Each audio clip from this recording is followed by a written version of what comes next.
The most wonderful time of the year has swung back around, and it is all sorts of magical. Here's the new player's guide to Wintersday in Guild Wars 2. I will cover the basics of the festival, such as events and rewards, and I will also have a small section at the end discussing some of the new changes for the 2023 year. Ho ho, here we go. Okay, so getting to the Wintersday event, players who log in will get a notification in their mail to jump straight to the main event hub, which is in the Crown Pavilion at the human city of Divinity's Reach. The first event that we will cover within the Wintersday event is the Bell Choir Ensemble. Speak to the Bell Maestro to teleport to this mix between Guitar Hero and Dance Dance Revolution minigame where you try to play songs accordingly. Your action bar is replaced with song notes that must be played in perfect harmony or else you will take damage. Take too much damage and then you'll have to wait until the next song to rejoin.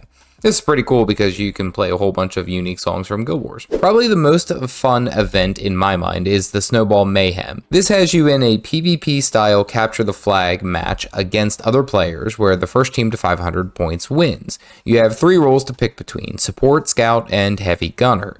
Each has a replaced action bar that allows you to have different combat capabilities. In the middle of the map is the main present that, if captured, gets the team 100 points. This is just fun. It's also a blast just to hit people with snowballs. To get started, talk to the Royal Lion Guard located around the Royal Terrace. Toypocalypse is one of the fan favorites of this Wintersday event. This is a tower defense style of minigame that has you protecting Dolyaks while crazy robots are trying to kill them. You will be tasked to survive 10 rounds defending the Dolyaks by building up defenses around the center hub and preserving our beef buddies from the evil toy master Tixx. If you join solo, you'll be matched with other players in a group, so don't worry about jumping in on your own. To gain access to the Toypocalypse, you can also talk to the Toy Captain. So if you are a fan of jumping puzzles, have I got an event for you.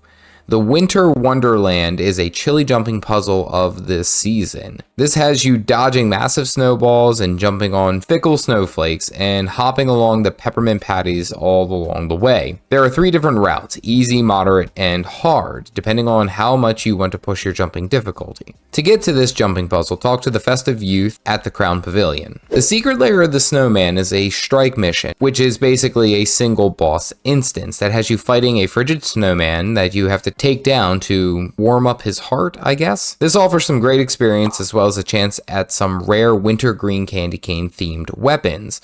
These can be sold for a pretty penny on the trading post. You'll find this instance on the south side of the Crown Pavilion. Tixx Infiniarium is a dungeon that has you working hard to become an honorary toy maker. Build all sorts of little toys while fighting off Tixx's evil robots. This is a dynamic Wintersday event, meaning that if you are not max level, you will get pushed to level 80 so that you can participate. Basically, you will go through here and complete various tasks as the event progresses. You will find the entrance to this event at the Crown Pavilion. There is also a race around Divinity's Reach that is a time trial. Now, you can complete this on mount or on foot. You get a good karma boost for completing the run on mount in under 3 minutes or on foot in under 5 minutes.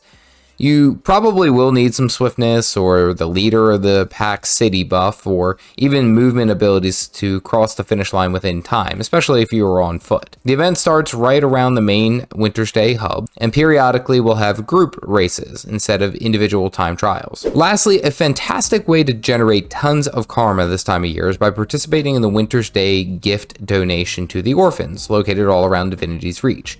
Each of the orphans can accept 1 gift per day per account that will reward you with 1500 karma as a base. This can of course be boosted by the volunteer buff or perhaps the crowd favorite buff for the race around Divinity's Reach. If you are interested in farming up some karma, I recommend doing this. You will need to purchase some of the gift wrapping paper as well as the gifts themselves, which can run a cost close to about 1000 karma, netting you 500 as a base. Or you could save up some karma by purchasing the materials straight from the trading post.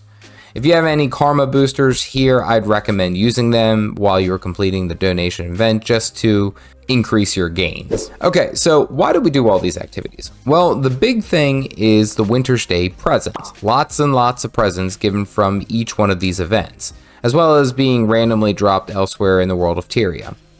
Also, by completing some of the achievements, you'll get personalized Wintersday gifts, which are very similar to the normal Wintersday's gifts. However, they cannot be given away. They are account bound. These presents can have a multitude of items that vary in quality, from cheap food to super rare infusions like the Snow Diamond infusion. Now, if none of the rewards seem that thrilling to you, you can always simply sell the Wintersday gifts on the trading post for some easy gold. Now, I also suspect that the longer that this seasonal event goes on, the value will decrease, so keep that in mind. Main currencies for this event is snowflakes and snow diamonds. Snowflakes, being the more common, appear from Wintersday gifts mainly, and are used in a number of recipes and used to purchase mainly snow diamonds, which are the rarer currency at a rate of 1,000 snowflakes for one single snow diamond. The snow diamonds can be used to purchase previous Wintersday rewards, as well as minis, skins, and other novelties. The achievements for this event vary in rewards, from personalized Wintersday gifts, some candied karma, and new seasonal items that I'll cover here in a minute. The achievements vary from participating daily in events all the way to completing the annual achievement, the yearly achievements. There's also a unique collection for those looking for a pretty cool skin. The Winter's Presence, which is a shoulder skin that makes it look like it is snowing all around you, is available during this time of year.